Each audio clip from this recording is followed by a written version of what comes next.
Hey, Mystic Michaela spiritual family, welcome to Know Your Aura with Mystic Michaela.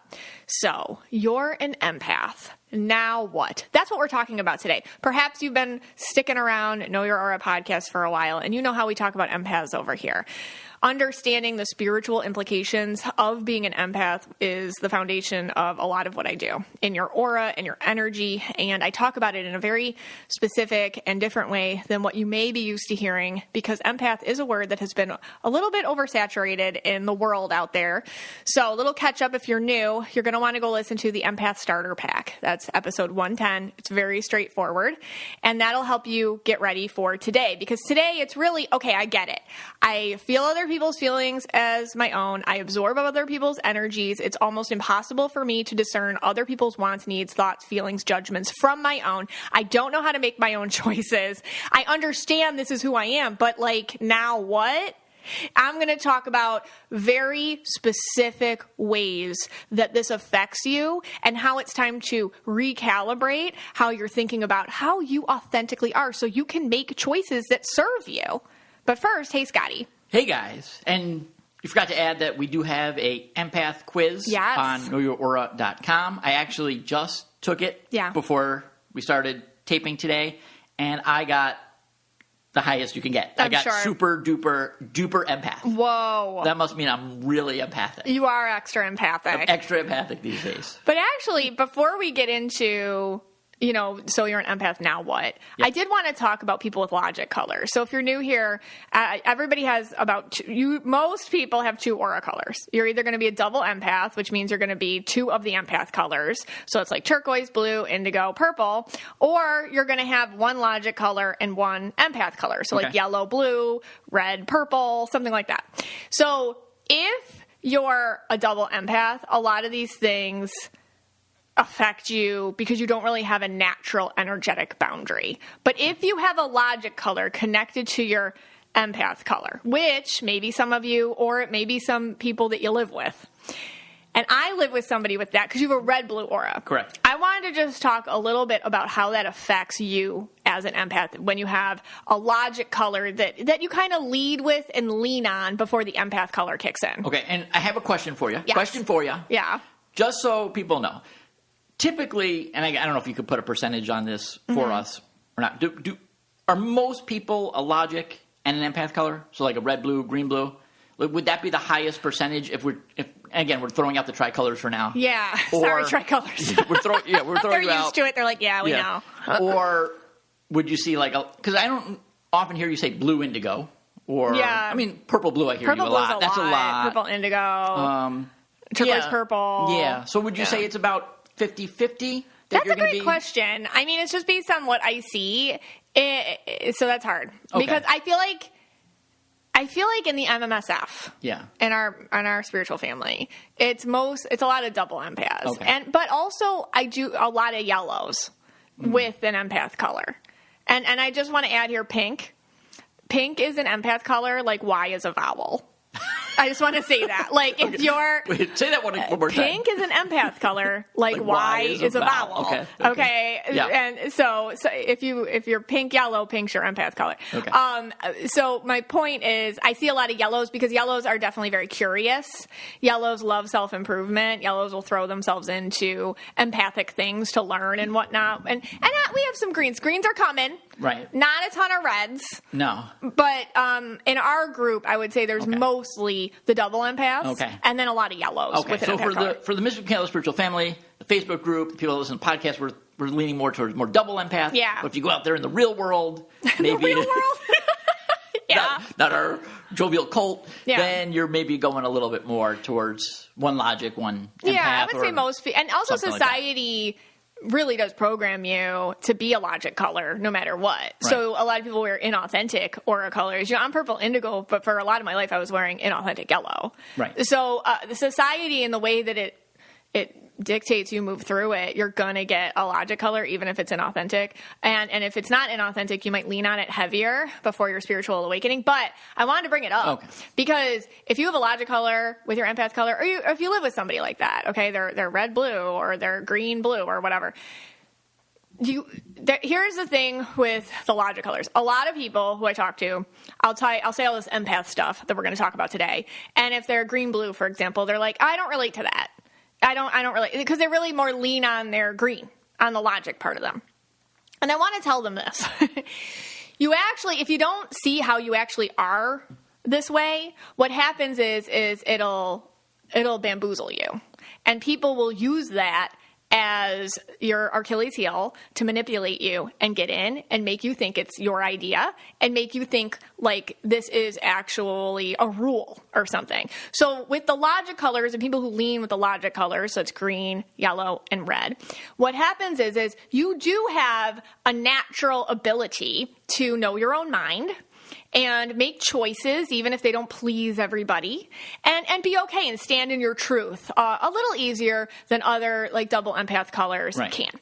The problem is if you're not paying attention to your empath side, that can get manipulated, and you can actually start to think that choices that you're making are logical and your own, because you can create logic in your mind a little easy, and you think it's your own choice when it's actually you're not. Like, you can trick yourself is what I'm saying. Okay, so all right. So let's talk about you. Yeah, let's put, Okay. I mean, I kind of understand what you're saying here. I know. I'm a little shaky on it. All right, so let's use me. I'm red, blue. Yeah. Give it to me. All so right. You being red, blue in the past, saying blue things. I'm vulnerable. I'm sensitive. Things bother me. Right. I want other people to feel good.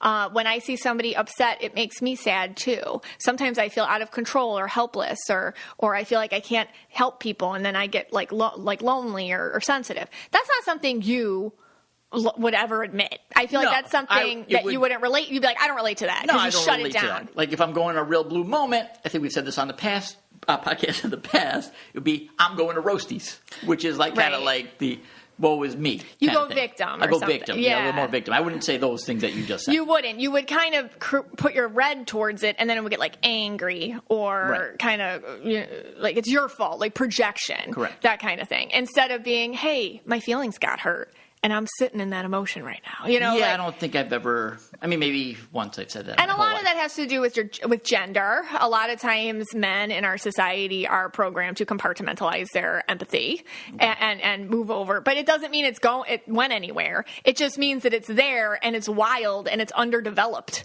So what happens is it can get you in weird ways and cause insecurity or cause you to project or create narratives that aren't true that support the compartmentalized empathy and empath color, but make it seem like it's my choice or my decision when it wasn't. My point is awareness of your empath color and just seeing how it works in you can allow you to really lock it in.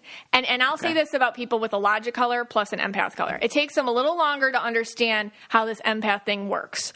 But once it does, it's a heck of a lot easier for them to implement into their lives. They can lock and load it, and they're actually so powerful. So if you have a yellow, red, green aura, try to hear this open-minded today. Think about times in your life when you did feel more vulnerable and you maybe catapulted over that part to the logic instead of sitting in the vulnerability for a longer time. And think about how once you understand that and seeing where it could kick you or trap you or manipulate you, now you can lock and load it and you can be like, oh my gosh, I'm never going to let anybody do this to me again. Does that make sense? Yeah, that does make sense. So for you... Yeah, so if I... now that I know all about all this empath stuff, and I've been on my spiritual journey and my awakening and all that stuff, I feel a little bit more blue than I used to. Yes. But... what's going to happen? Have people then, I guess, have they been manipulating me in that way? Well, I think they have, actually. Manipulation for you might be just the ability to feel other people's feelings. And sit in it and understand it. And you might call that manipulation, but it's not really manipulation. It's more kind of, you feel, I guess that's the wrong word. I've been using it too, but it's kind of like a tugging at you. Right. See, like all my life, all I ever feel as a purple indigo is everybody else's stuff and what they want and need. See, that's the thing here. I wish I could like jump into you for a second. Oh my God. You know how you always say you want to jump into me for a second? Yeah. I want to like jump into you for a second. So then I would understand what that feels like. Because I don't know that I know what that feels like to like feel being exactly what someone else is feeling. I feel I can feel upset for somebody, or we've talked about this before. Yeah. I see something on TV and it bothers me and get angry about it. But I don't know that I've ever felt exactly what you're feeling. So I want to kind of understand what you're talking. Like I hear what you're saying. Yeah. I just haven't known that I felt that before. You know what I mean? Literally can feel. Yeah. How other people. I'll give you an example. Yeah. No, it's fascinating to me because I don't know that I could do that. I can, and a lot of people listening can too, but they don't realize that's not normal, or not that it's not normal. They don't realize that it's something that is normal to them, but perhaps awareness needs to be brought to it, so you can discern yourself from somebody else. That's what the Empath Starter Pack is about, really. Yeah. But that nuance. But stepping into me would be, you can't win. I will feel either I'm disappointing someone else or I'm disappointing myself. And with every choice I make, every single flippin' choice I make, I'm either disappointing somebody else or myself. Because anytime I come up on a decision in life, I feel how everyone's perceptions or reactions will be. And I have a choice. I either go and appease the greater good somehow, or I appease myself. Either way, you're losing. So but I've learned in my spiritual journey that it's best to make choices for your own life purpose. And even though I live with the disappointment of others in my life, it's something that I've had to understand, like, that's an okay thing to live with. Even though I feel it all the time and it tortures me, it's something that is also I've learned to deal with and recognize as the better hurt, if that makes sense. Yeah, that makes sense. I guess I've never felt that. I don't think I've ever felt that way. Being this way means you're constantly making choices that you're going to feel the repercussions of, either of yourself or other people. And that's why a lot of double empaths don't talk about their feelings. Yeah. So I guess this is the age-old question. Is this like a gift or is it a curse? Both. Okay. Both. If you understand what it's for, you see the beauty of it, the ability to connect. And that's what we're trying to do here, put it in the right spots. But for you... So, and let me ask you, of course, bringing it back to myself again. Right. Now, I do have the empath color. I have the blue, but I lead with my red. Would I have this ability? Could I train myself? Or are there activities I could do? Is there something I could do that would make me have that feeling that you have? Well, this is the gift of having a logic color with your empath color. You do have that ability. And what happens is you come to peace with what you get more easily. Okay. So you do feel what other people feel. And you do feel what other people want and need from you. But then you have the ability to be like, actually, I know that's what you want, but I'm going to shut it down because I've made my choice. And this is what I'm doing. And then you are better at peace because you have that logic color. You're better at peace with people being disappointed with you. You're like, oh, okay, well, it's easier for you to stand in your truth and feel that you're right and shut down the disappointment that you're picking up from other people. Like, when someone doesn't like you. Right. Like, what, sure. You are on an HOA board. Like, exactly when people don't like you. Oh, yeah. I know that, yeah. But, so that's I don't care. Exactly. I couldn't do it because it's like being in a room that smells all the time. I couldn't turn off the smell. Yeah. Like, I couldn't turn off the feelings. You can. You felt it, you understand it, you've connected to it, and then you made a choice to step away from it and put it away. That's your logic color coming in. Okay. And this is not something like I actually think about. It just happens. Yes. You know what I mean? I'm not like going through my day saying, all right, this person doesn't like me. I don't really care, blah, blah, blah. It's just something... I think you have more awareness than you used to. Maybe a little bit. You articulate it more than you ever did. True. Because you'll be like, I know this person is upset because they feel that what I said means this, and perhaps something's going on in their own life, and I'm picking that up on them, but... I do say that. You say that all the time. Yeah. But, and I know this isn't personal, because I know that what this said triggered them and them. Like, I know so you're feeling and everything, but then you go over to your logic, but according to, this, or what, this, whatever, then I can stand in this decision, and I can put that to rest. I can't do that. So I always feel it, and it affects me, and it tugs at me. That's you have a door and I don't. People with a logic color have a door that people without a logic color do not have. Okay. Excellent. All right. So earlier you said, yes, you wore yellow a lot. Mm-hmm. Now, when you wore the yellow, or someone else is wearing a color, and let's say they're a double empath. So let's say someone's purple, blue, and they wear yellow, or they wear green. Color, right? You're wearing an inauthentic green, yellow, red. Okay. Do they do that because of this? Yes.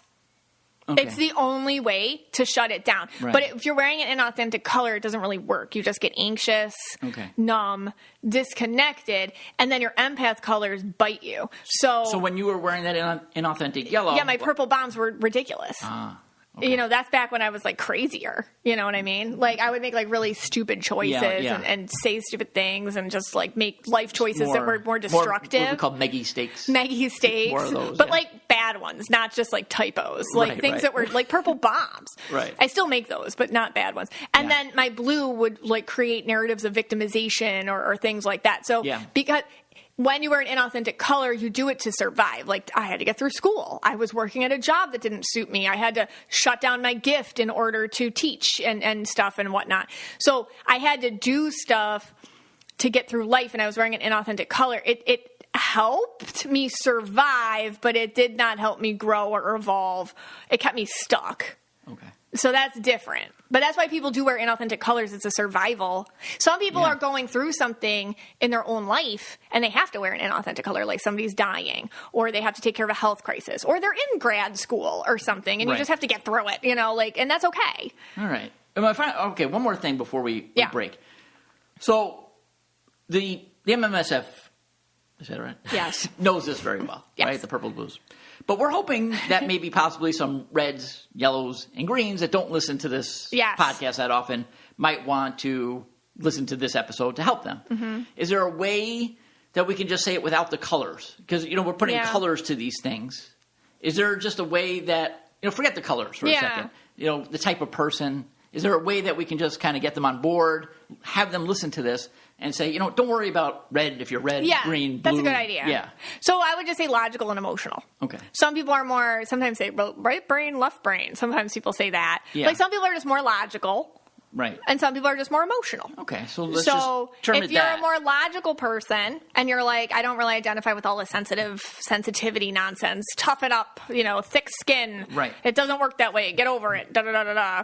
You know, that's kind of a closed off logical person. But logical people could also just be like, I'm interested in listening to this.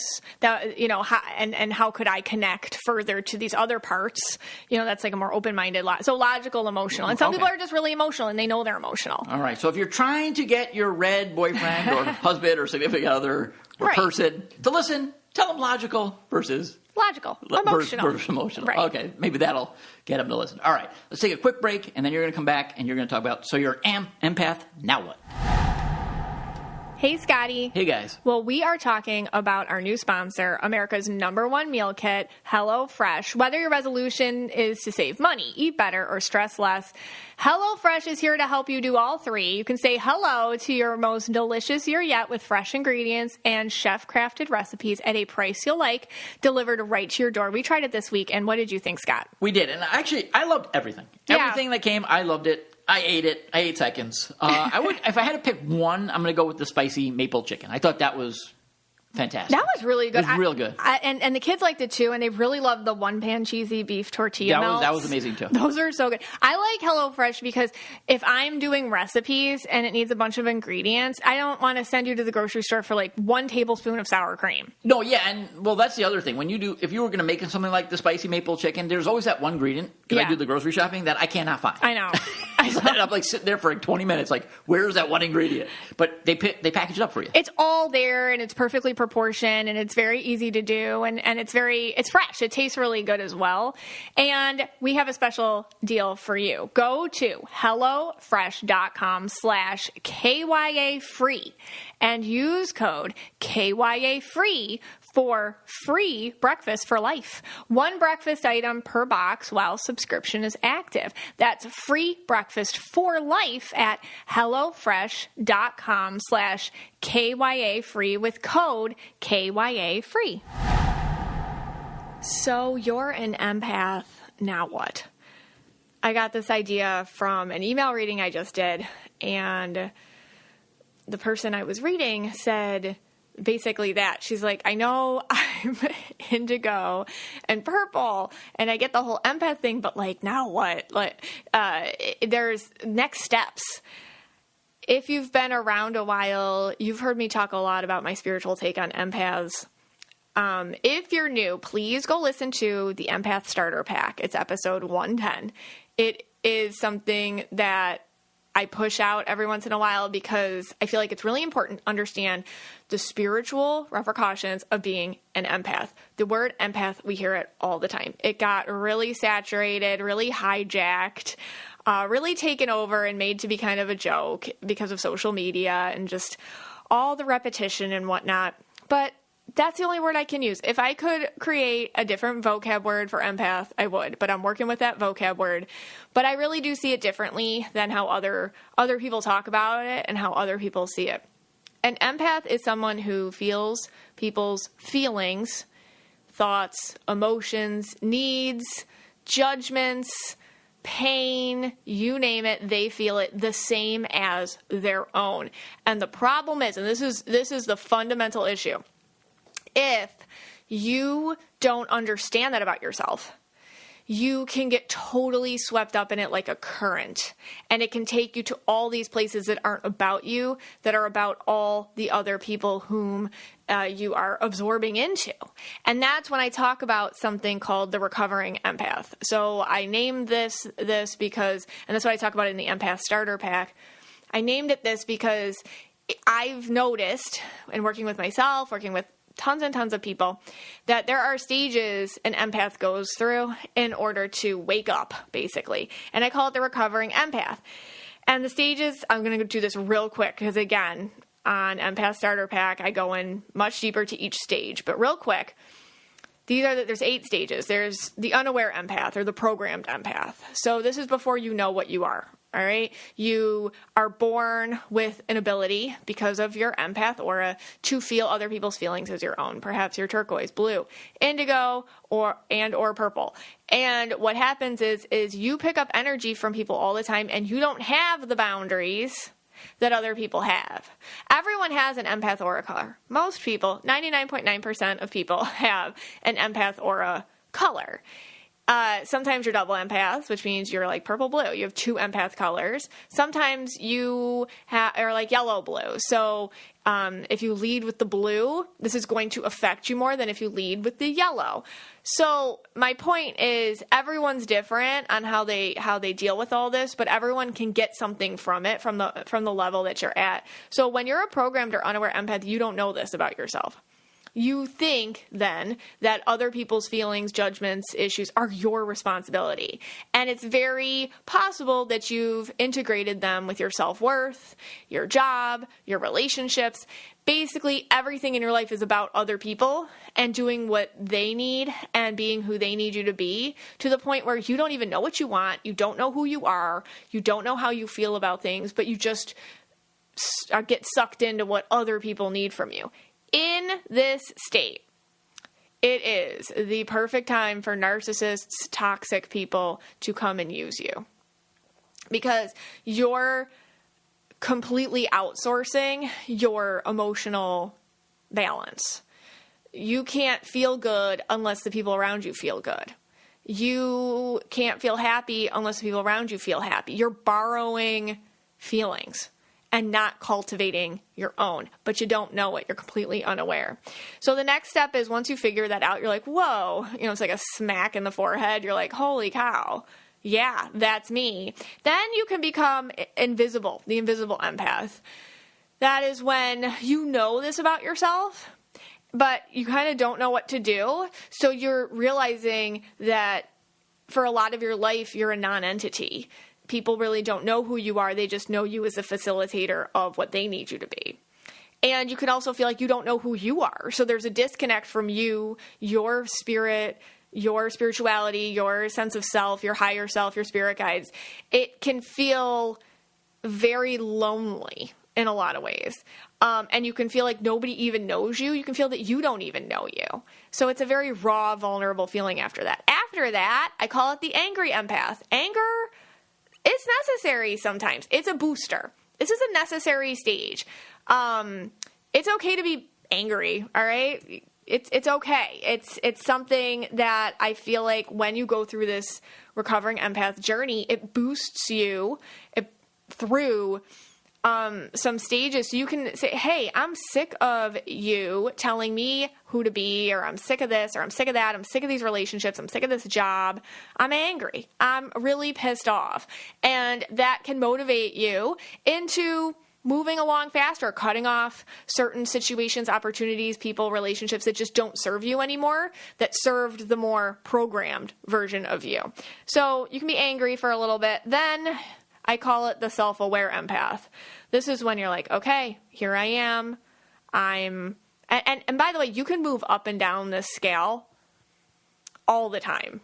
You can move up it and then go back down to programmed empath once you see, I don't know, a relative in your life you haven't seen for a while, and all of a sudden you go back to where you started and you have to start all over again with that situation or in that context. But the self-aware empath at least is aware that this is what you're going through, and you have some sort of, I guess, recognition of how far you've come, and you know you can't go backwards. So self-aware empaths are kind of ready to work on it in a more analyzed way. But then you can also become what I call the victimized empath. This is, if you're an empath, you felt like a victim at some point. It's normal. It's something we all go through. This is where you're like, oh my gosh, I'm always the person that gets this done, or I'm always the one that gives and never receives. Or you see the narratives that you've given yourself of victimization. You just have to be careful in this stage that you don't stay here, because it can be very easy to stay in the woe is to me, poor me. Why doesn't anything happen for me? Why does everybody use me? Why am I an empath and I'm stuck like this? How come I can't be like other people? Why do I care so much? Why aren't people nice like I'm nice? I mean, you can get stuck here, so you have to be careful, because this is where your ego really comes in hard. So the ego is the human part of you. We're in a human body and we got an ego, and we love our ego because it keeps us alive, but it also keeps us alive by keeping us the same. And it thinks that when you do this spiritual work on yourself that you're changing too much, and change for the ego means death. It doesn't know. It's very much your cave person brain that it's attached to. So this is where the ego comes in and is like, ooh, victimization. Let's stay here. This is great. This works for us. And so it's very hard to move past the victimization stage. And the thing is like, you're not wrong. Like, everything that you're feeling victimized about, you're probably right. It's just we have to move forward from here. But again, like I said, it's a scale. You can move back to it, even if you move forward from it, and that's okay. Then it's the isolated empath. I feel like a lot of us can be here for a while. The isolated empath is, you're like, okay, I get it. I totally get it. I attract a certain person in my life. I end up doing the same narrative over and over. I end up being the same person. I'm aware of all this. So I'm just going to befriend my cat. And I'm not going to deal with humans anymore. I'm going to isolate. I'm not going to have a lot of friendships that are otherwise superficial. I'm going to keep it light. I'm going to isolate myself. I'm going to me, myself, and my shows, and my cat, and my ice cream. And that can be something where you're healing a lot in isolation. But again, it's a place where we do have to stretch ourselves to work on it now, which is what you do in the 7th step, which is the healing empath. This is when you're like, okay, I'm going to work on it. I'm going to formulate new connections. I'm going to receive instead of just always give. I'm going to find other awakened and recovered empaths to be friends with. I'm going to have relationships that serve me, and I'm going to help other people too, but pay it forward relationships. That's where you're really working. That's what I see a lot of people in our discussion groups, in our Mystic Michaela discussion groups, doing this. I know who I am. I know what I deserve, and I'm going to actively seek other people to get the journey and are on it with me. And then finally, the last one, the one that we're all working towards, is the light working empath. This is where you say, I've learned a lot. I need to pass on this knowledge. This is where you start helping and healing other people. I often see people who go through the recovering empath journey, change jobs, change careers, and do something where they're helping other people reach their destiny and their goals. And it could be in lots of different ways. It could be in spiritual ways.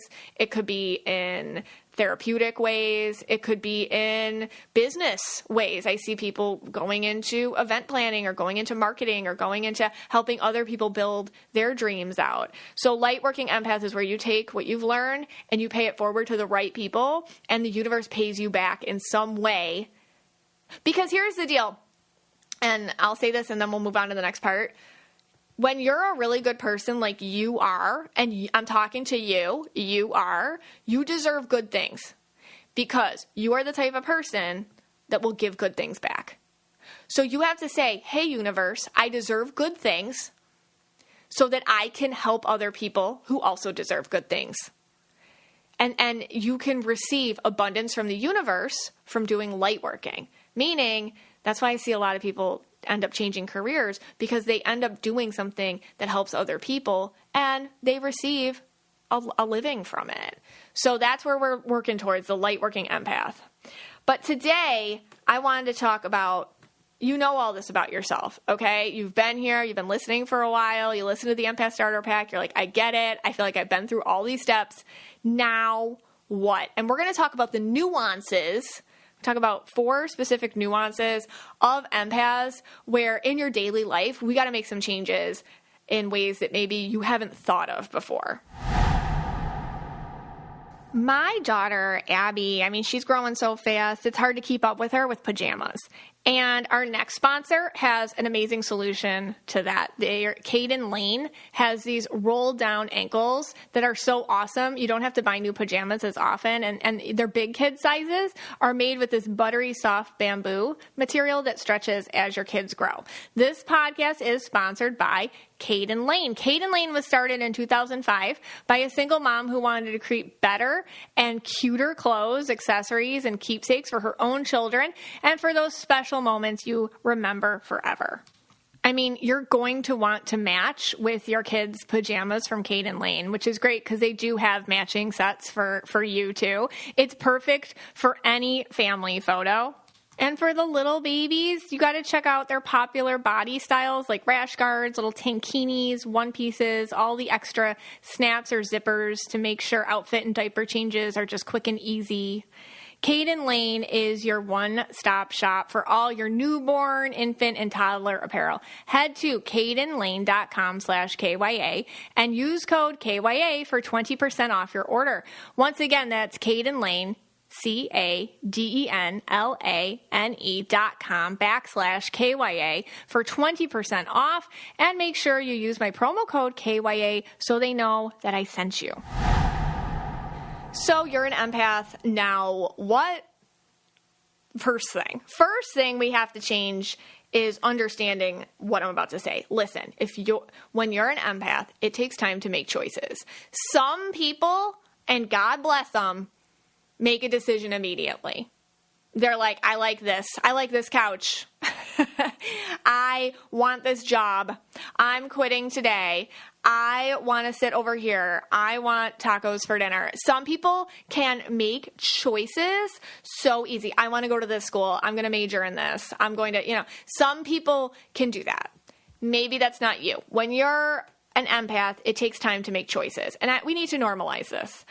And it takes time to make choices because when you're really an absorbing person, which isn't going to change, like you go through this whole recovering empath journey, I'm going to tell you what's not going to change. Your ability to feel other people's feelings as your own. That's not going to change. You're always going to feel it.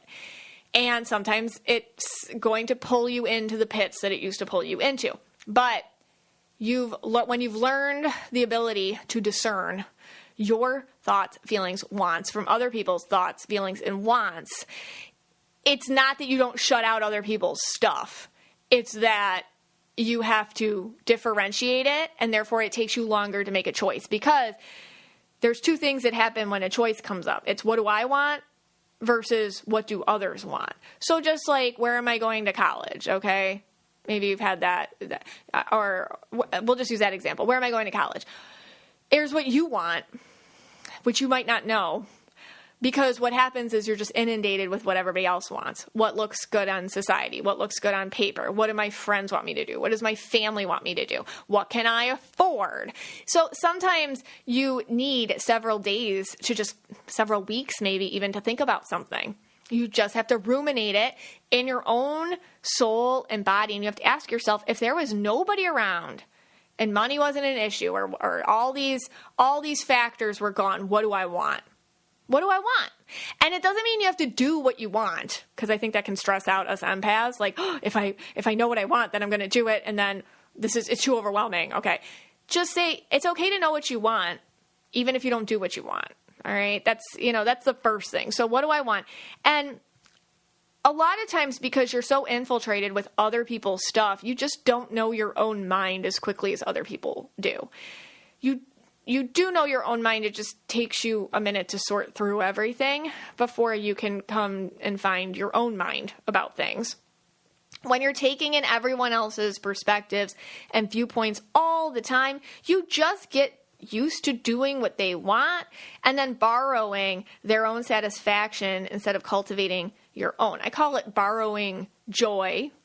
A lot of us empaths did not learn how to make our own joy. We learned how to cultivate it in others by being who they needed us to be. And then when they were happy, we'd take joy from them. We'd harvest it from them. We'd borrow it from them. What you realize is when you go through your recovering empath journey, it feels different. It might not feel different now, but I'm telling you, the more you work on this mindfully, and how you work on it is you're just always thinking, what do I think? What are they thinking? How do they feel? How do I feel? And how does it cross hairs here? What happens is you have to learn how to feel and find your own joy and your own sadness or your own any emotion. You have to learn what that is in you and find it. Sometimes it's real quiet at first. I promise you it gets louder the more you just mindfully make it in your head, like, nope, I'm going to take a minute. I'm going to take a minute. So normalizing taking time to make a choice, normalizing changing your mind. I've said this before, I'll say it again. Being an empath to this degree, it's like the sense of smell. You cannot turn off your sense of smell. Would you want to turn off your sense of smell? No, you probably wouldn't. If you live next to a garbage dump, you might want to turn off your sense of smell. All right. But for the most part, nobody wants to turn off their sense of smell. But my point is if you're living with somebody who's smelly all the time, all right, if you're living next to somebody who's smelly all the time, that's them being smelly. But you might think it's you because you're living with it. Same thing with empath feelings. When you're living around people who feel a certain way, you might think the way they feel is how you feel, but it's not. But it's the same as smelling. You can't turn it off. It's really that strong. Some people don't get it. The 3D world never talks about this. The 3D world thinks everyone has their own mindset and everybody's the same and everybody has their own ideas. They don't take the time to teach empaths, hey, wait a second, you're facilitating all our emotions. You're absorbing into them. You're giving us what we want. You're making decisions based on what we want you to make a decision about. And I don't think they tell us that because they'd lose a lot of power. Because I would say there's a lot of empaths out there who are completely unaware. And I feel like the 3D world just loves it that way because they become a very malleable force. But we're not malleable anymore. We know our own mind. We know we have to sit with us, with our choices. And we know for us, it takes time to make choices. Also, us empaths are way more subject to evolving mindsets. Okay, changing your mind is good. Let me just tell you, I hope we all think differently than we did a few years ago. It's okay to have an opinion and then change it because you changed, because your perspective changed. We're told in the 3D world that it's flaky or unstable or wishy-washy. Okay, they don't want you to change your mind. They want you to think one way forever and never change it. Guess what? That's not correct. In the 5D, we change our mindset all the time based on our experiences and our perspectives and our knowledge and our growth. So normalize, it's okay to change your mind about something. If you felt something or you made a choice a couple weeks ago and now you're thinking, hey, wait a second, that wasn't right for me. But I have to stay in it. Otherwise, I'm going to look flaky. Otherwise, I'm going to look silly. Otherwise, I'm going to look foolish. No, own it. I changed my mind. And be proud of it. It's okay to change your mind. Okay, The next thing is, number 2 is red flags aren't as red to you. When you can feel others the same as your own, it's really hard to judge people. Us empaths, we can see the inner workings of somebody. You can see the inner them, the inner child, the broken parts of other people.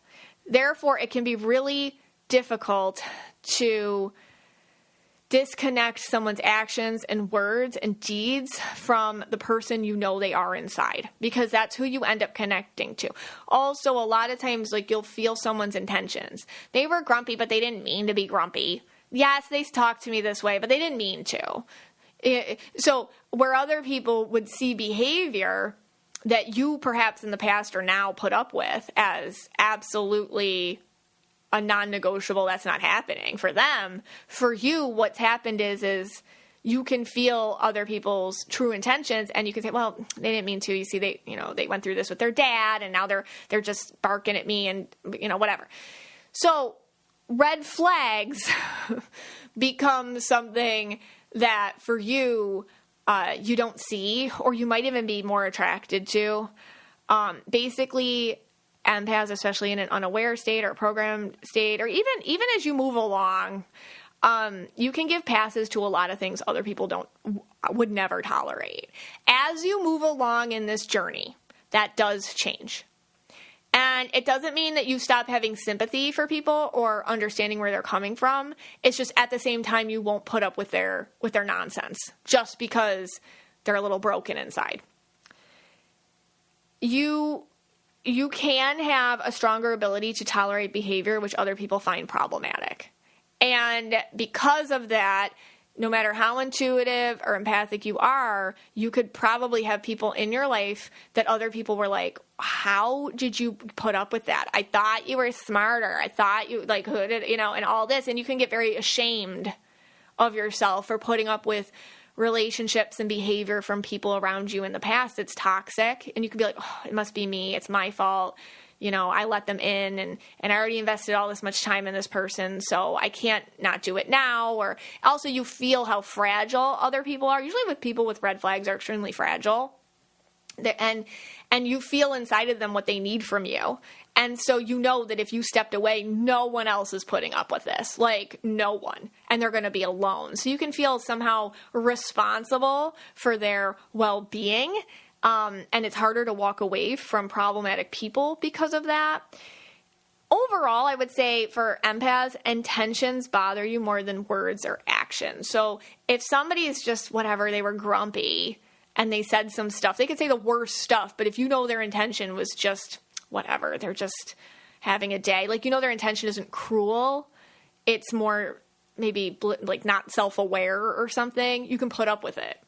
But you can see from the outside people looking in that and saying to you, oh my gosh, why are you doing this to yourself?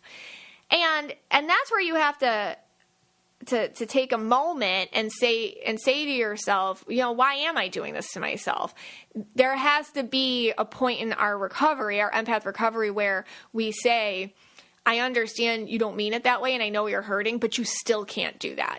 We have to make sure people's actions and behaviors align with their intentions that we feel inside. The other thing is with, red flags aren't that red to you, is a lot of people believe the stuff they say. A lot of people believe their own lies. And you can just pick up on them believing themselves. And also perhaps their need to have a false reality, which brings me to toxic people, narcissistic people, people like that. And again, and I've said this, I'm not a mental health therapist. I'm not a professional. I don't diagnose people. I'm just talking about it energetically today. Narcissistic people, toxic people, energy vampires, they love empaths because they know that you know what they need. And they know that you can feel all their little sad spots inside. And a lot of these people need a false reality. So this is like their front, their projected image, what they need to believe other people see about them. They put a lot of these types of people put a lot of stock into their false words or their false projections of themselves and don't really work on the inside. It's like a beautiful apple on the outside, but when you cut into it, it's rotten to the core. So these people need empaths to feel their need to keep the lie going. And a lot of times we, especially when we're unaware and programmed, get sucked into supporting, being the pillars of support for their false realities. So they really do need us because I'll tell you, we're good at it.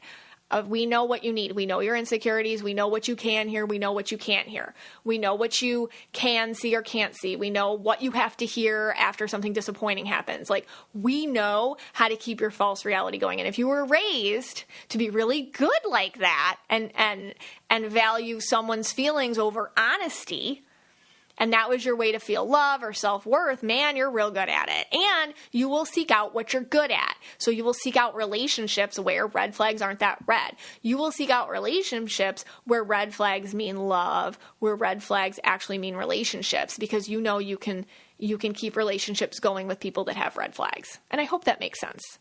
So I feel like the way to kind of move through this is you have to define what you want from yourself, what you want from the universe. When you put yourself in a situation where you're being spoken to a certain way, treated a certain way, where it's all about them and not you, foundationally, you are telling the universe that is exactly how you want your entire life to look. So the thing is as you move through this process of recovering empath, it gets harder and harder and harder to tolerate false realities from people. And that's a good thing. And people will break off from you, and we're going to talk about that in a little bit. But I think defining, okay, this is how I want the universe to see me. These are the situations I want to put myself in, and this is the mindset I want to carry of honesty and consistency, and people's actions align with their intentions. You're going to get a whole different type of person in your life.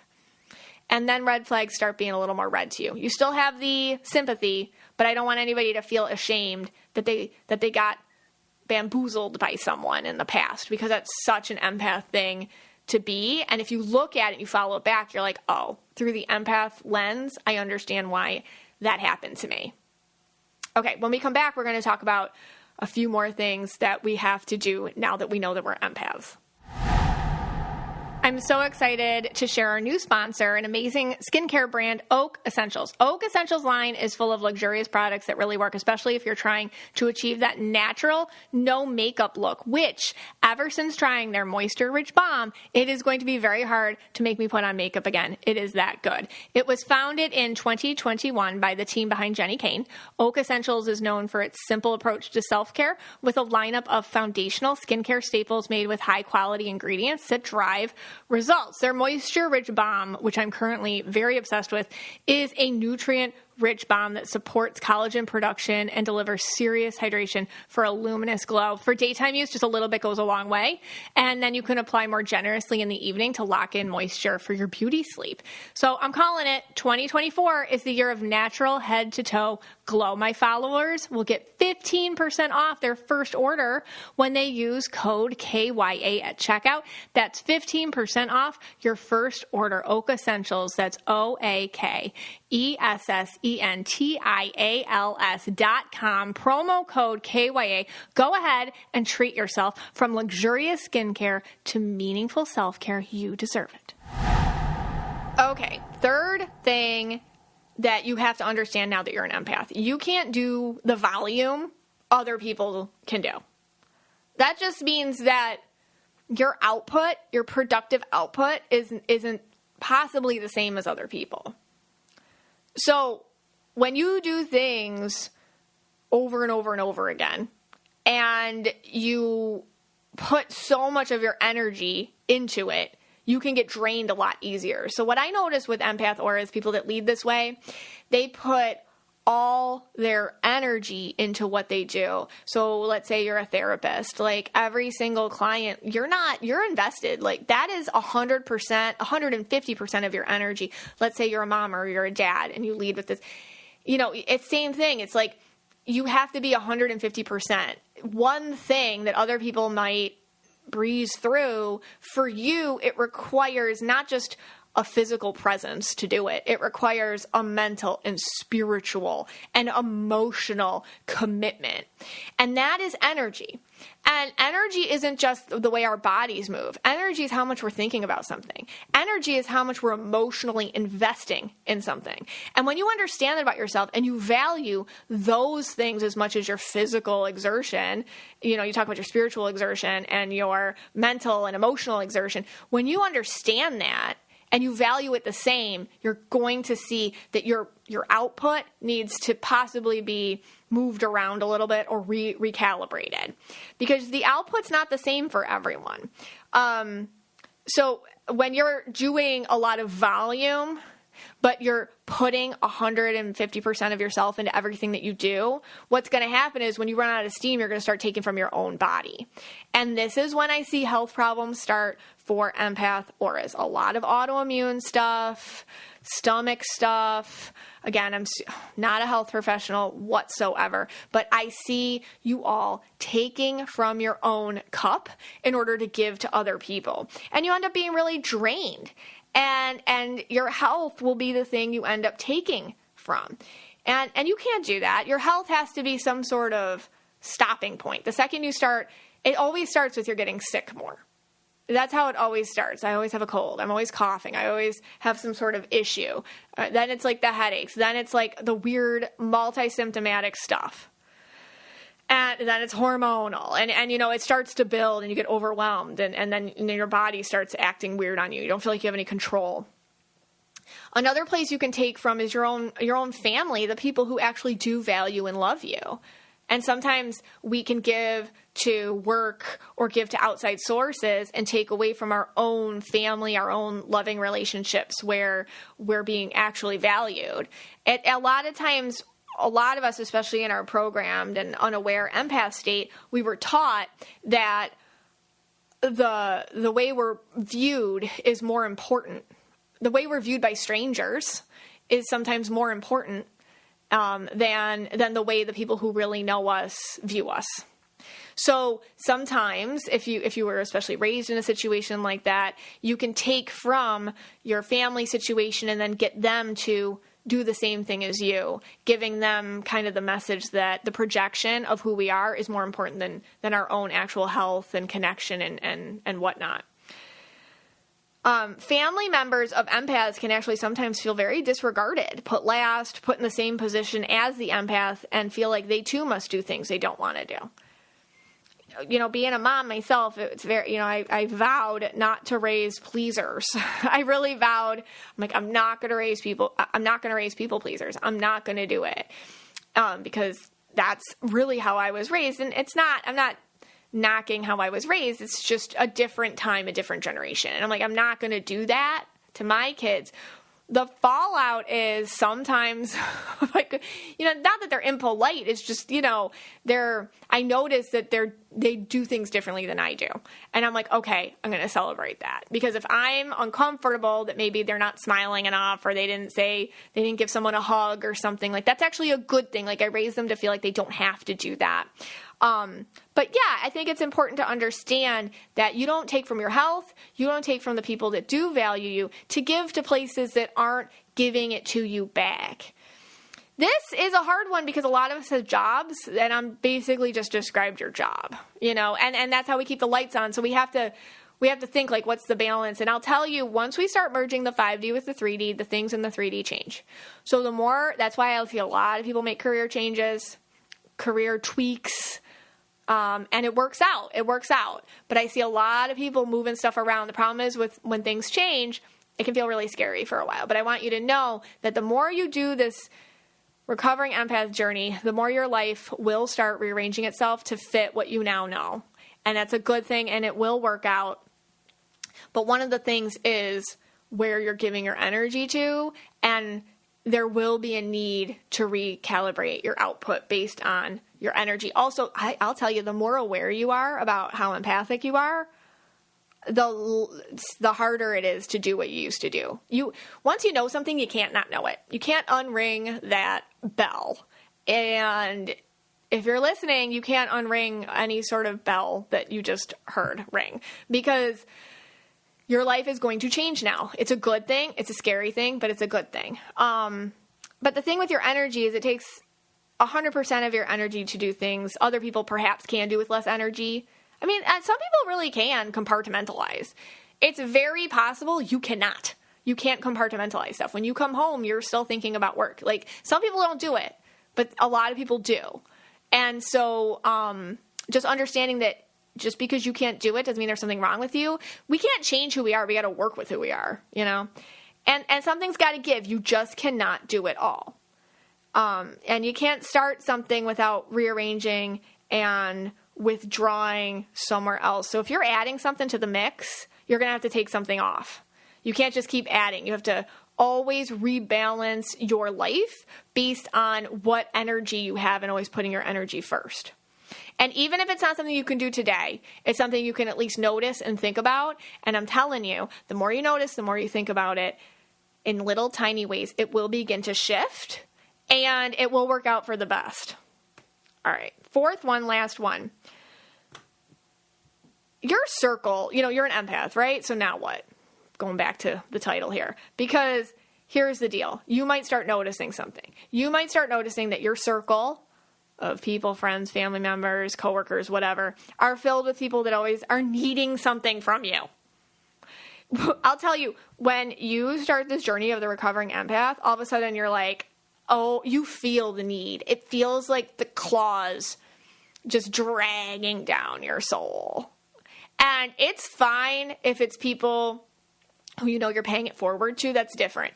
But when it's people that just need for the needing's sake, like they need, but they never get better, they need, but they're like a pit of just a bottomless pit, and all your energy goes into that, you feel the emptiness of giving to people that aren't paying it forward, that aren't getting better. Some people just want to be fixed. They never want to get better. And you will start noticing the difference between people that want to get better or people that want to grow and evolve and change with you versus the people that just need to be needy and they never give anything back and they're not going to give to other people either. So, you know, chances are you are very used to being the one who does things for people, not the one who receives anything. And good relationships, and it's really weird at first when you start these types of relationships, and they can even feel very uncomfortable. But good relationships have opportunities for both giving and receiving between parties. But again, these, you know, especially unaware empaths, or even if you're moving along the journey, this part can be extremely uncomfortable and awkward because you're used to receiving, you're used to giving, not getting. So it can be very awkward. Because you can feel like you owe someone your firstborn if they buy you a cup of coffee or something. You know, if somebody sets a cup of coffee on your office desk, you could be like, oh no, I got to do something for them now. I don't know what to do. Instead of, oh my God, thank you. Wow, I appreciate this. You have to learn how to receive and say thank you. And know that somebody wanted to do something for you. And leaving room to let somebody do for you is opening up friendships where you're getting to know other awakened, other recovered empaths like yourself. So, yeah, it can really shut down a relationship when you feel awkward about receiving. It can shut down the right types of relationships, actually, and just keep you open to the more narcissistic, toxic people instead. Because the universe gets the message. If you're not saying thank you when you receive something, if you're not sitting in gratitude and be like, oh my God, that's so nice. And also working on, because you're not going to solve it, but working on, or the whole, oh my God, what do I do for you now? Or the awkward or the cringe feeling when you get something, you work on it. You can laugh at yourself. If you're not doing that and you just shut it down because I feel awkward, I don't like this, ew, heebie-jeebies, I only like to give, I don't like to get, then the universe is like, oh, I hear you, and they just keep sending you the wrong types of people. So, yeah, you got to get used to receiving. You can really find it hard to connect with other empaths. It is so true. It is really true. When you start being friends with somebody who's actually similar to you, all of a sudden you can go down some sort of spiral. I just had, this is funny. Recently I got my friend said, oh, it's my birthday coming up next month. I really want to go to this wonderful, with our husbands, this wonderful place in Miami. Now I live in a suburb outside Miami, but like going into Miami, and I have 2 kids, going into Miami is like it's a huge city. So it's really hard and it was in Miami, and at first I'm like, yeah, my purple. It's like, yeah, totally, let's go. But then I was like, oh, wait a second. We don't like to leave the kids because I have nobody to watch them. And my oldest is older, but still, we don't like to leave them to go into such a into the city. All right. So that's just our own comfort zone as parents. So then I was like, so I wrote her, I'm like, listen, I really want you to go to the restaurant with the other people. Totally. Cause there were other people invited. I'm like, go have a great time. And I told her the truth. I'm like, I just don't feel comfortable leaving the kids to go into Miami, like that. And she was so nice. She's like, oh yes, I totally get it. Okay. And I'm like, oh, let's celebrate another time. I'm like, okay. I felt really bad. Okay. But then she writes back like 20 minutes later, oh, we all decided to go and it's somewhere close to us. Now, she's an indigo. I'm an indigo. All right. That was really uncomfortable for me because in my head, I'm like, oh my God, they all changed because of what I said. Oh my God. And I resisted the urge to go down the spiral of, I feel like you changed because I feel really bad. And then she would have gone back, no, don't feel bad. I just let it be. And now we're going to somewhere closer. But I was like just really nice of her. So even though it was cringy and awkward, and it's her birthday, so all that, I know you guys feel me. And, but I was like, you know what? Okay. All right, I'm going to receive her kindness. That's what she wants to do. I'm not going to do the indigo argument with her. So that's what I mean. Like, old me would have been just, I would have said something else, or I would have like just let it go, or I would have, gone down the indigo shame spiral or something. But I was just like, okay, cool. I know you feel that. But I feel like I was really proud of myself for not doing that and whatnot. So here's the thing. With friendships, we have to receive the same type of energy we do for people too. Because I do that too. If I heard somebody say that, I do the same darn thing, and I'd be happy to do it. So I have to assume she's happy to do it too. When you're an empath, you can constantly be the person someone else needs you to be. This is another thing in your friend group. So pay attention. Is there room for you to have that evolving mindset in your friend group? Do you always have to be the single one? Do you always have to be the hot mess one, the funny one, the supportive one, the mommy, the designated driver? Like, do you always have to be somebody in your friend group and there's no room for you to change? Notice that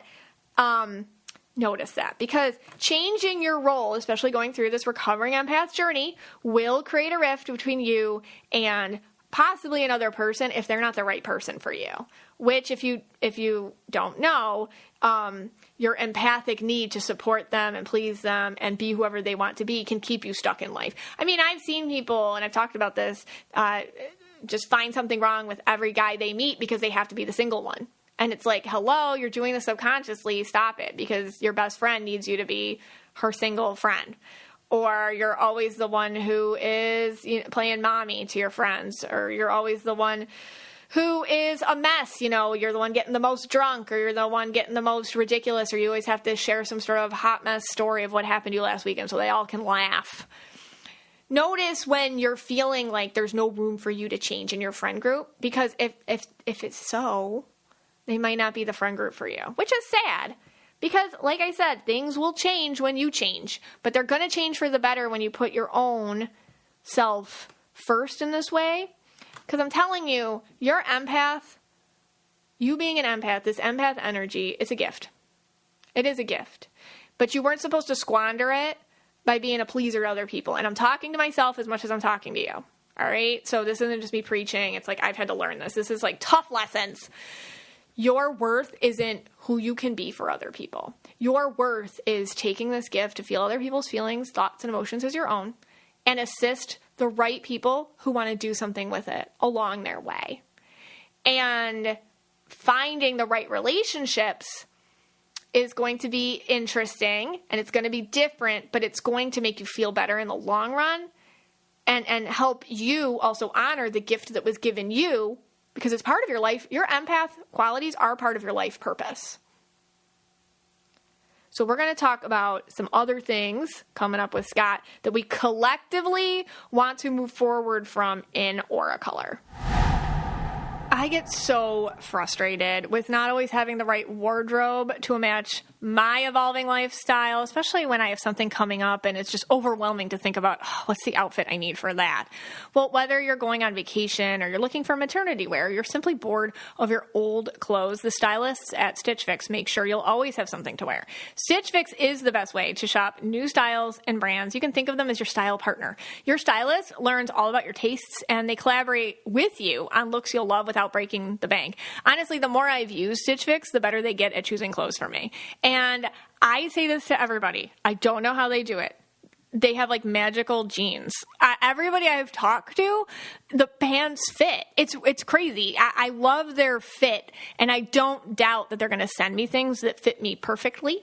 And you just simply order a refresh as needed, or set it and forget it with regular fixes. You're in control. You can cancel it at any time or pause it. So thanks, Stitch Fix. They just get me, and they'll get you too. Try today at stitchfix.com/KYA, and you'll get 25% off when you keep everything in your fix. That's stitchfix.com/KYA, stitchfix.com/KYA, and tag me. I want to see what you're wearing. Hey, Scotty. Hey, guys. Okay, so I wanted to talk about how each individual aura color needs to basically accept something about themselves. Okay. Accept what they're going to pick up that other people get from them, and own it, and move forward from it. Okay. Because every aura color has its own quirk. They all have their own quirks that society will tell you is negative, a negative quirk. It's not a negative thing, but it is something that maybe instead of trying to fight it off, let's receive it. Okay. And let's embrace it, and let's find out how to work with it. Okay. And move forward. That's my whole thing. Because so you're an empath. Now what? Right. So now what? And let's start with purples. Purples. Now what? What do you think about purples? All right. Well, first, Okay. So this could be a trap for me. So you live with three purples. Live with 3 girls. First of all, I am a super duper empath because I took the quiz on KnowYourAura.com. We have other quizzes there that you can take as well about what aura color you are. So since I'm super duper empathic, I don't want anyone to get upset with any of these. I'm already feeling their feelings through the microphone here. Yes. All right. So these are mine. I don't want to, and maybe others, but okay. All right. So, all right. You want me to do purple first? Do purples. Okay.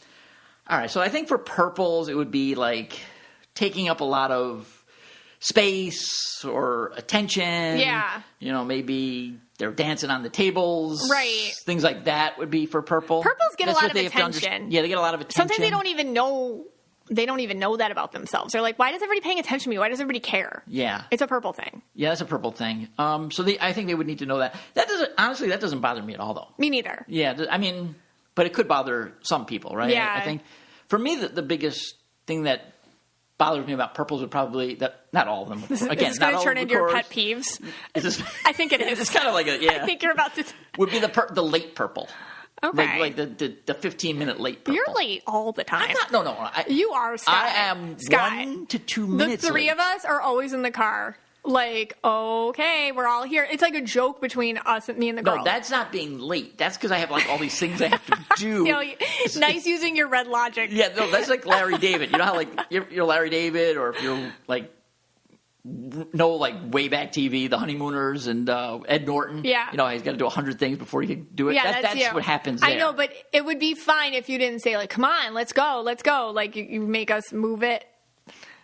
Well, no, because see. But anyways, back to purple. Yeah, all right. So back to purple. Yeah. All right, so I would say taking up the attention and space of a room. I agree with you. Right. I like that one. Yeah, because I think with purples, they just have an it factor, and they can't help it all the time. Okay. And people will project that sometimes as you have attention-seeking behavior, right. Or you're acting more special than I am, or something. I actually feel the purples. No, they know it. They know. But some of them are quiet purples. Yeah. So the quiet purples are like, I don't do that.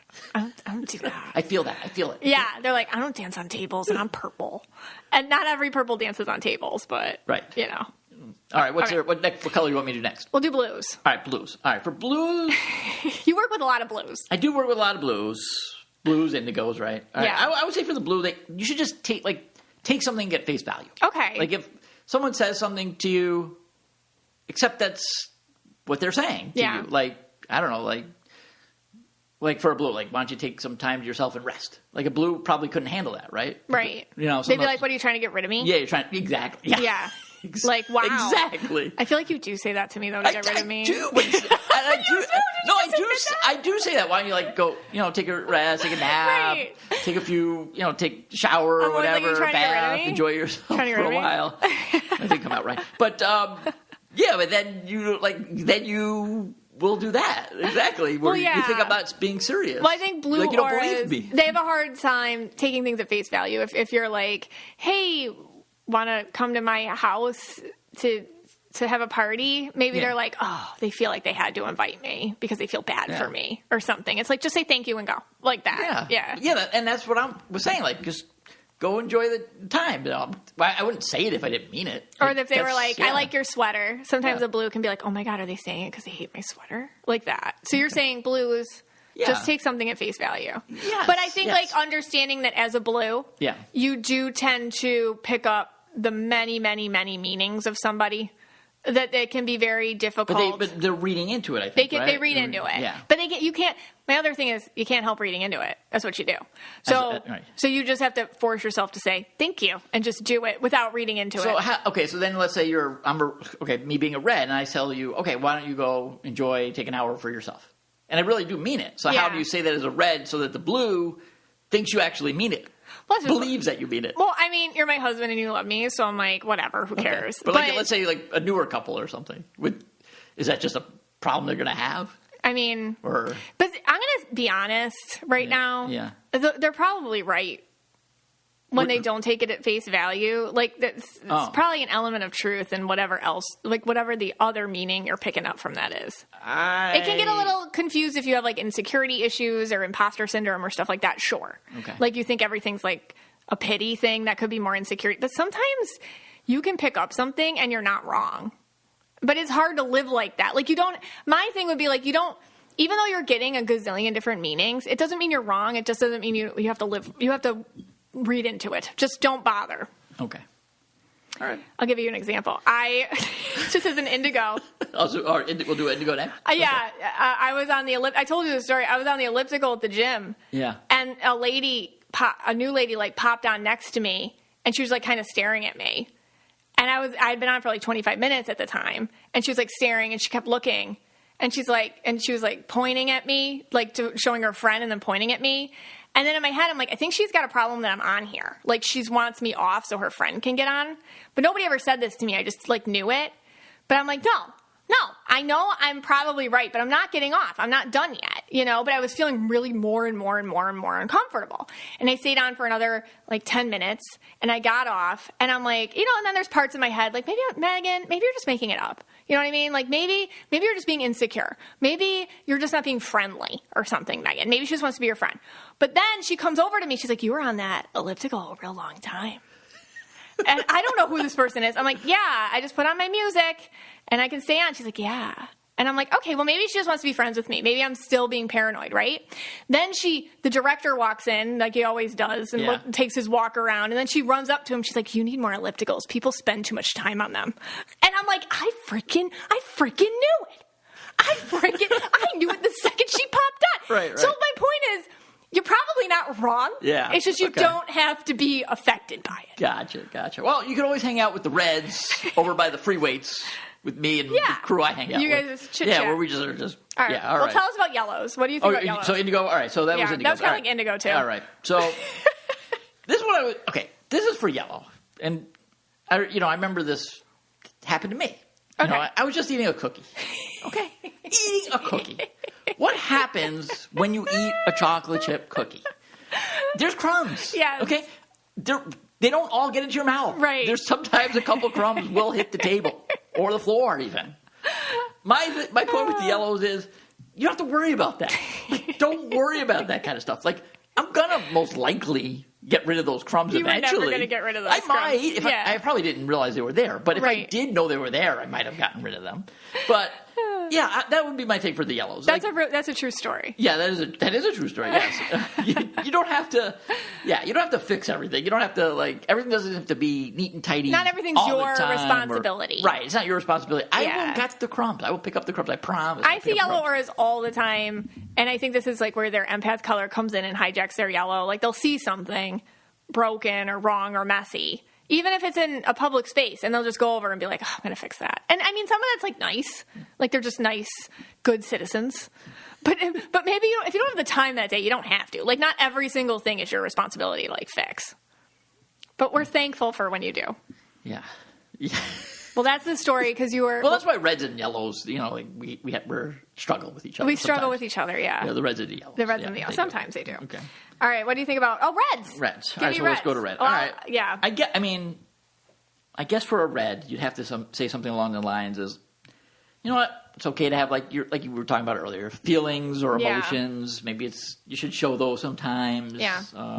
You could admit when you're upset. You don't have to come up with a nasty response or tell everyone you're going to roasties on New Year's Eve. I think we told that story, right? You can say that you're upset. You could say that you're upset. You could let your guard down a little bit and give a sensitive reason why. Yeah. Right. Instead of just yelling at the person. Instead of it's your fault, I'm upset. Yeah. Because you did this. Yeah. You can just kind of own it.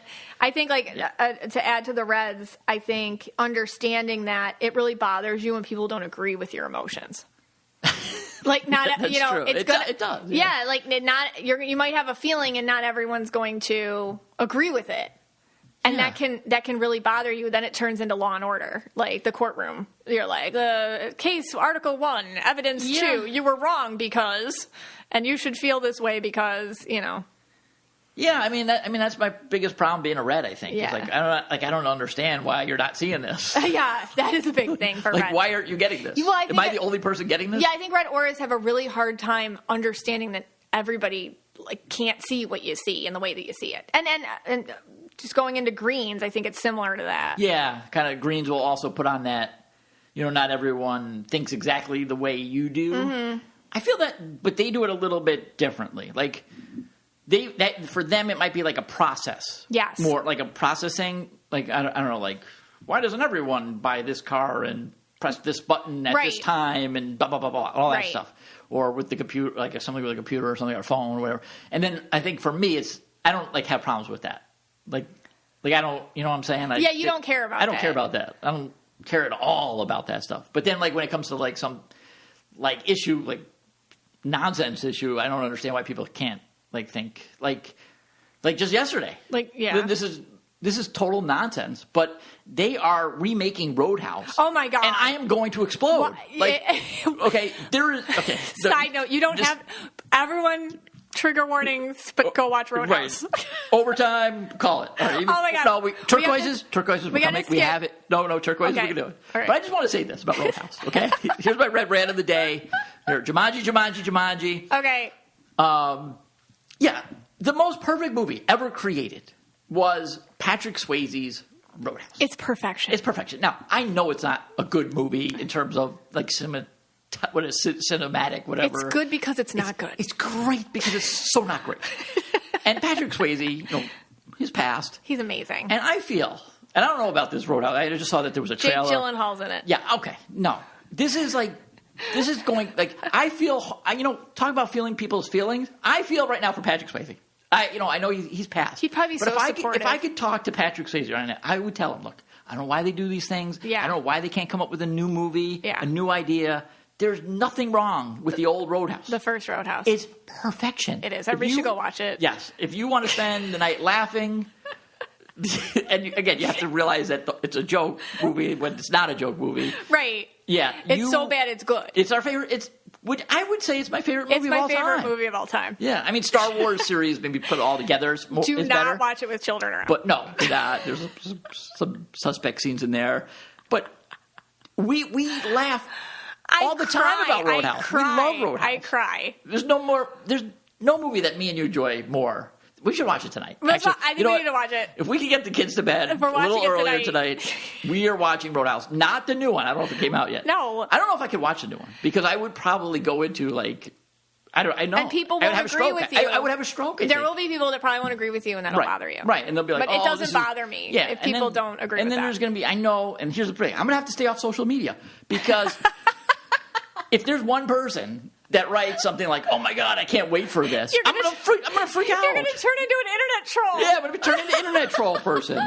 All right, let's go to the turquoises. It makes sense that we almost forgot the turquoises. Yes, because. And that's probably what that is. Because that's their thing. People will talk over them. They won't listen to what they have to say. Things like that, right? It's annoying as a turquoise. And when you're a turquoise, you will be forgotten. Yes. People interrupt them all the time, right? They just, that's just that person saying this again. Yeah, they just talk right over them. I see it happen with Abby, who's my own little turquoise, all the time. All the time. Like, people forget she's there. Yeah. They talk over her. She'll be talking, and people just start talking over her. Yeah. All the time. Yeah. Like, it's constant. Yeah. And I visited her at school. I see it. But I see this with my turquoise clients, too. It's like they literally, people don't see them. Like, they're invisible. Like you could just walk right through them. Yeah. Yeah. So my advice for turquoise is, like, accept that that's probably going to happen to you all the time.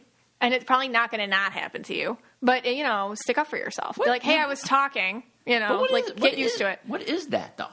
It's... Like, why? Isn't it crazy? Don't you notice that? Yeah, I do. Actually, I do. Yeah. But I'm not. Now I want to put my logical red to it to why it happens to that color or that person. I'll tell if you don't want to use the word color. I'll tell you why. What they do is they absorb into the situation as a way of becoming part of it. So when someone's having a conversation, like having a turquoise kid taught me so much. When Abby's hanging out with me and like adults or whatever, you don't even know she's there, but she's listening to everything and she's absorbing all of it. And she becomes kind of like part of the conversation even. And people say things in front of her. They're like, it's like, I have an 8-year-old here. Like they'll just talk because they don't see her or notice her. But I think she likes that because she gets in and then she really picks up people's energies really easy. Yeah. And so I feel like because they absorb so much into everybody, it's almost like their energy itself dissipates. And if they like evaporates to do it. That's interesting. So it's more like you don't really feel their vibe there so much. Their vibe becomes very null. Yeah. They're there, but kind of off radar. Yeah. But she's listening. They're listening. No, they are, yeah. It was so funny. Yesterday, Abby was so proud because Abby, I tell the Stanley story. Oh, no. Okay. Yeah, she got... So, yeah. So Abby, they all have these Stanleys. Everyone knows these Stanleys by now, right? In 2 years, in a year, I'm going to be laughing at all of you with these monster jugs that you're carried around. It's overtime. It's overtime. He didn't mean it that way. No. I mean, these big cups. Wow, these big cups. It's overtime. I called overtime. He didn't even mean that. People are going to think that you meant that. I know. Stop. Okay. So, all right. These large. Everyone knows what a Stanley is. These really big tumblers. That serve no purpose unless you're like doing a construction job or something. But anyway, all right. So she has like the 45-ounce one. You could murder someone with that's going to be interesting. The first person to kill someone with a Stanley. True crime story with a Stanley cup. But anyway, so she had the 45-ounce or 40-ounce. I don't know. But then, so yesterday she wanted the 30-ouncer. Yeah. And she wanted it in charcoal or whatever. She's Christmas money. Yeah, and she got the 30-ouncer. Yeah. And so then, all of a sudden, now this usually doesn't happen, later in the day, Bree comes around. Yeah. And says, oh, I want the 30-ounce stand. Like, now, this is little sister had the idea, big sister copied it. Right. Very unusual in our house. Unusual. In most people's houses. Yeah, so we, the whole evening we were saying, oh my God, Abby, the influencer. She was so happy. She was so happy. She had a dance. She did an influencer dance. She's like, someone copied me, finally. And then, so it was so funny. So then we're like, all right, Abby, good. Yeah, original way to go. Original idea. And then this morning, I get back from taking her from school, and then you tell me that her friend...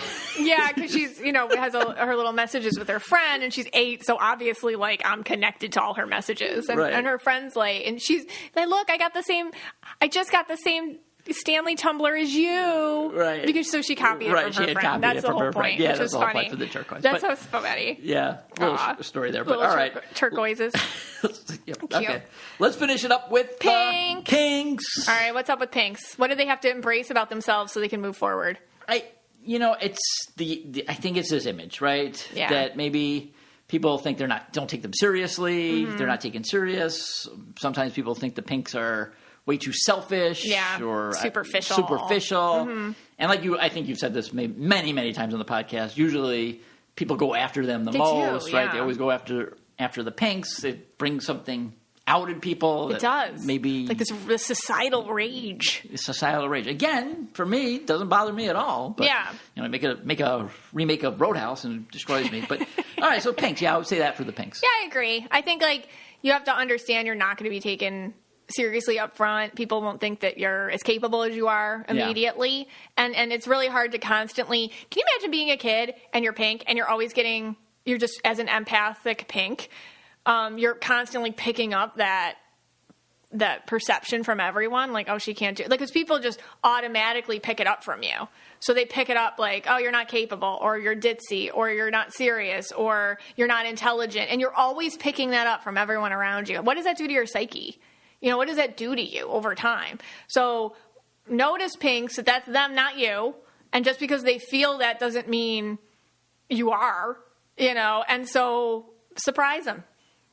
Pink punch, as the Pink chat created. Yeah, the pink punch. That term. Their pink punch. All of a sudden, it's like, wow. It's like, that's right. I love the Pinks. All right. Well, I hope this episode was helpful for you. I could talk about this stuff all day. I absolutely love this so much. And empowering you just makes me feel so good. So I want to hear about all the discoveries that you make. This podcast is for you and about you. And we're so glad you spent some time with us today.